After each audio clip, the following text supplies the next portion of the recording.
large plant. This is formidable or formidable if you're French. It has huge cattleya-like flowers on, but again it's a lot of plant for a couple of flowers. It grows these huge canes. This is a black hair type effectively, but I think that's one of its parents have actually imparted that trait on the canes with the dark hairs on. Nonetheless, they are there, so it would come into that category, I would think. Massive flowers, absolutely huge, and very, very like a cattleya. But you get all that cane, all up there, and then right on the top of the cane, you get a flower spike. And that flower spike will have two, look at the bugs on there. Boy, are you going to get some treatment in a minute. They're obviously getting a hold up in that top corner up there, so I shall have to get the spray out in a minute. It's not too cold outside. We'll have a go. It's a lot of plant, but then it's a lot of flower, and they last ages. But they only flower right at the top of the canes, or that's all I've managed to get it to do so far. So it basically has to put on one hell of a new growth to actually produce a couple of flowers, but that seems to be how it is. I will keep it because I like the canes, they're attractive. And the fact that it pushes them out quite easily, it's not a difficult plant to grow. It can sit up there in the corner with the nobiles, and it can produce those very, very large cattleya-like flowers. So formidable, well that's how I pronounce it anyway. This is my Kingianum. Again, really, really large plant. But to cries of horror, I'm probably actually going to sell this or pass it on. The reason I'm going to pass it on is, although this is a lovely, strong, healthy plant, it doesn't flower for me. And it doesn't flower for me because I can't get it cold. And I'm not rearranging all my other plants and possibly jeopardising them just to get this thing to flower. So I think I may be passing this on. It produced a few flowers this year, so I did actually see a couple, but not what I would call a mass flowering for such a large plant. But over there, whoops, are some little kikis that I broke off. And would you Adam and Eve it, the kiki decided to flower. So I have actually had some flowers. Silly thing, Kingianum anyway, kikis and all. And it's this big beastie that looks incredibly like the previous big beastie. This is actually Berryoda. Now, as opposed to the Kingianum, this one does flower well for me, and this did have a mass flowering. So you get to stay. It's a big plant. One of the few plants I've got in a clay pot, and it's got to come out of there this spring. I'm just waiting for signs of new canes. Finished flowering now. It's having a little bit of a rest. I've sort of reduced the watering till I see some new growth, and then it'll kick in. But whereas the Kingianum just doesn't get cold enough to actually produce a good flowering, this one does. So by keeping this lower down in the conservatory, where the temperatures are lower, I do actually get a mass flowering from this one. So you get to stay, despite taking up a lot of space. But the fragrance from this is well worth it. You know, quite tiny flowers, very pretty, but nonetheless a strong fragrance. And when the fans are going, it sort of wafts that around, and it's very, very pleasing. So there we go. Now this object, was the first ever mounted orchid I got. And I actually bid on it in the auction at our Orchid Society. And the guy brought it over to me, and I promptly handed over my pennies, and I looked at the plant and I thought, you idiot, what on earth have you just done? If you have a look at some of the older leaves, older leaf, that's your classic spider mite damage. Now there were no spider mites on the plant, but all the canes were badly affected. They all had a silvery sheen on them, and some of them had actually started to go horrible and manky and patchy, and I thought, what have you done? But then I had a look at the plant, and it had lots of new canes coming, and I thought, well, the new canes are going to have nice leaves. Nice leaves. So all my new canes, got the flipping Kiki coming up there, you little devil. They do that. But this, although this is its last remaining flower, it did actually have some flowers. Now looking at that, it is a Kingianum type, but because the guy had lost the label, and I did have words with him, he should know better, he's one of our good growers. But basically, I can't call it Kingianum because there's no label, I've got no guarantee, but it's certainly a Kingianum type. It does actually flower for me, and it does produce really good canes. Hopefully we'll get some new ones starting soon, and yeah, happy on its mount. It's put out reasonable roots, and it's put out some round the back as well, so it loves attaching to the wire as it goes round. So not a bad mount, a Kingianum type, that one. Now this one's a bit of a cheek. Whenever I pick this plant up, I always think it's taking the mickey out of me.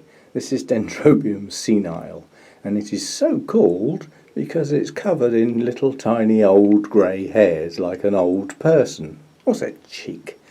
Anyway, those three canes on the top there were my growths from last year. It's just going deciduous now, so it should start forming some flower buds soon.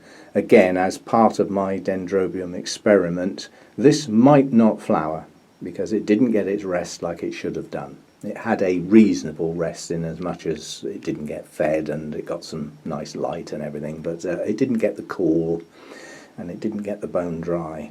We shall see. I mean, those two canes down there, those brownie looking things, they flowered well last year, but then they weren't my canes, so I don't know what this one's going to do. We shall wait and see, but there's no sign of any buds yet. But if I remember rightly, it does tend to lose its leaves, and then it puts some buds out, and then it puts some new canes out, in that order. And if I remember rightly, those new canes didn't start growing until about May. It's halfway through the flipping summer. But that seems to be its growth pattern. So, unusual little plant, that one. Dendrobium senile. Cheek. This is my Victoria Reginae. I believe everybody should have one of these. The colour on the flowers, if I ever get any, is just beyond belief and has to be seen. I've never seen anybody get a good picture of one. You have to be there. It's one of those. This was just bought as several young canes, Kikis, just stuck in a pot basically. But the fact that it had quite a few canes in a single pot and was very, very cheap, I thought it was a good way to buy it. Under normal circumstances, when you see these for sale, they've got one, maybe two canes. They've probably lost their leaves. You've got to wait for new canes to grow. But the old canes have the chance of flowering, so you take the risk. Whereas I decided that I'd have quite a few more canes with the option of some new ones hopefully starting like soon now, and these canes will become the old canes. So yes, I'm going to have to wait, but I'm prepared to wait for this one. So again, a very young plant, this one. I don't expect to see any flowers on this for a while. Who knows, we may be surprised. Another strange one, this is Trigonopus. Basically when I got it, there wasn't much of it, and I didn't really know what to expect. And it produced one cane. I think it got a bit frazzled in the sun. It was too near the roof because the tips on the cane, tips on the leaves actually went over. But then it promptly shot out two new ones. Yay! So those two are mine. Again, this is a black hair type. As you can see, delicate little hairs on the cane. Hasn't flowered for me yet, but if those two canes don't actually flower at the appropriate time, then I don't know what will. They're certainly much larger and much stronger. So yeah, not a bad plant. Hopes for flowers on this one. So Trigonopus, that one. These are my forgotten Dendrobiums. Why do I call them forgotten? Because they're the Phalaenopsis type. And as such, they don't need quite such high light, and they need to be kept warm. So they're different. and as they're different, they live in a different place, and they live in amongst all sorts of other things, and I just forget they're there until it comes around to watering time, unless they burst into flower, in which case they earn their keep. This was one that was doing the rounds a couple of years ago. I think Polar Star, I think this one is. It's actually got a proper name. Yeah, Phalaenopsis Polar Star. It's not a bad plant. Last year it grew one new cane badly. That little short stubby one there. So that's the size they should be. That was the original cane that was virtually deciduous when I got it. That was the one that was actually in flower when I got it, and then I managed to grow that rather sorry for itself cane. It's now got two more new canes coming up, and hopefully these will do better for themselves. It didn't have a very good root system. The consequences of that was when it was repotted, that cane stunted basically. It just didn't get enough life into it. And then it got to the end of its growing period before it had actually got to a reasonable size. Hopefully these two will push on. Not my favourite dendrobiums actually, because they stay tucked away all the time. I don't see them very often unless they're in flower. Anyway, that's number one of several. Number two, Dendrobium Phalaenopsis type. This is a no ID, just an unnamed hybrid. It's got a nice flower when it decides to actually do it, but again, I didn't look after this one very well. It got cold and suffered a bit, and effectively that is in fact two plants. The plant on the left was the original one that had the flowers on when I got it.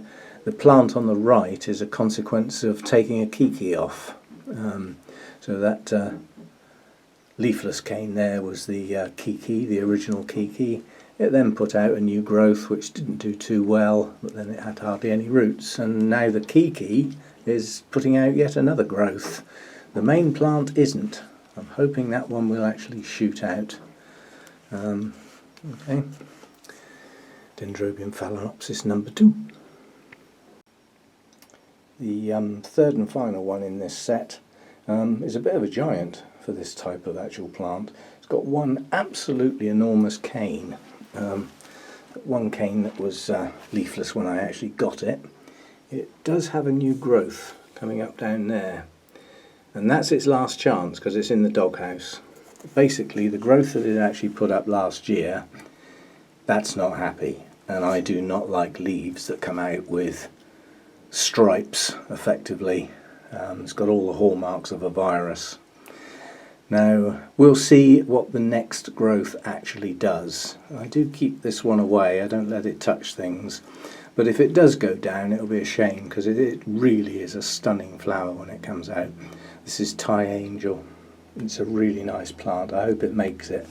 So, new growth, you've got a lot riding on you. You need to come up clean. If you come up clean, then I'll take that growth off completely, right down to the base, seal the wound, and we'll see how it progresses. But it's potentially a strong plant. It should pull through. But if it has genuinely got a virus, it'll have to go. So that's number three, Thai Angel. And this dendrobium I've just found in the wrong place. This is actually a lovely virgin variety Angel. It has a really beautiful flower. And if you look at the plant and the previous three we've just looked at, they look incredibly similar, don't they? Unfortunately, I've lumped this one in with the Phalaenopsis type or dendrobiums, when in actual fact it's a Nobile type. So he's not really getting enough light. So it needs to come out of the bushes and get up in the tree, so to speak. So I will raise this one up. There's no sign of any new growth on this one yet. Not a light, but it hasn't long finished flowering. We await and with bated breath. But I'm hoping for good things out of this. It's a strong plant, it's got a good root system. I'm hoping it'll push up at least one new cane and hopefully two. Okie dokie, that's that one.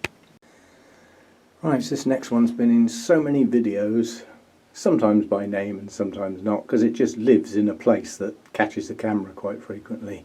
This is Dendrobium moniliforme, and it's variegata, hence the lovely bits of yellow on the leaves. Just around the edges, but it's really nice. It's a very attractive plant.